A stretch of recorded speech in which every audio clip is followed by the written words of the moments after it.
চাকরি চায় বাংলা দাবিকে সামনে রেখে স্বাক্ষর সংগ্রহ কর্মসূচি করল বিজেপির যুব সংগঠন ভারতীয় জনতা যুব মোর্চা।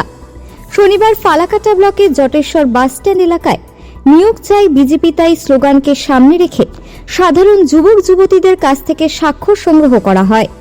এদিনের কর্মসূচিতে উপস্থিত ছিলেন বিজেপির ফালাকাটা ৪ নম্বর মণ্ডলের সাধারণ সম্পাদক সুব্রত সাহা, ফালাকাটা ৪ নম্বর মণ্ডলের সম্পাদক অর্ণব ঘোষ, ৪ নম্বর মণ্ডলের আইটি ইনচার্জ সুকমল সাহা, আলিপুরদুয়ার জেলা যুব মোর্চার সম্পাদক বিল্ল রায়, ফালাকাটা ৪ নম্বর মণ্ডলের যুব মোর্চার ইনচার্জ পুষ্পজিৎ বর্মন, ফালাকাটা ১ নম্বর মণ্ডলের যুব মোর্চার ইনচার্জ রঘু রায় সহ যুব মোর্চার একাধিক কর্মী ও সমর্থকরা।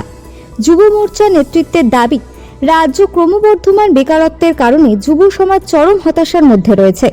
সেই কারণে চাকরি চায় বাংলা দাবিকে সামনে রেখেই স্বাক্ষর সংগ্রহ কর্মসূচির আয়োজন করা হয়েছে। সংগৃহীত স্বাক্ষর সহ দাবি নবান্নে পাঠানো হবে বলে জানান নেতৃত্বরা।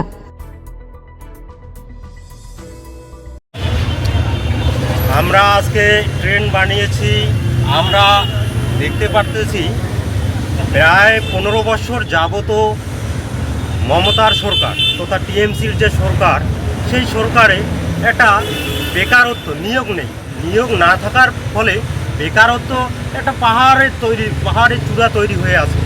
যার কারণে আমরা বিজেপির পক্ষ থেকে, বিজেপি যুব মোর্চার পক্ষ থেকে চাকরি চাই বাংলা এই ট্রেনের মধ্য দিয়ে আমরা নবান্নে 14 তলায় এই সমস্ত যুবক স্বইচ্ছায় এসে সেই নিয়োগ চাই পোস্টকার্ডে সই করে এই ড্রপ বক্সে দেবে। আমরা সেটা বিজেপি যুব মোর্চার পক্ষ থেকে সেটা আমরা নবান্নে পাঠিয়ে দেব।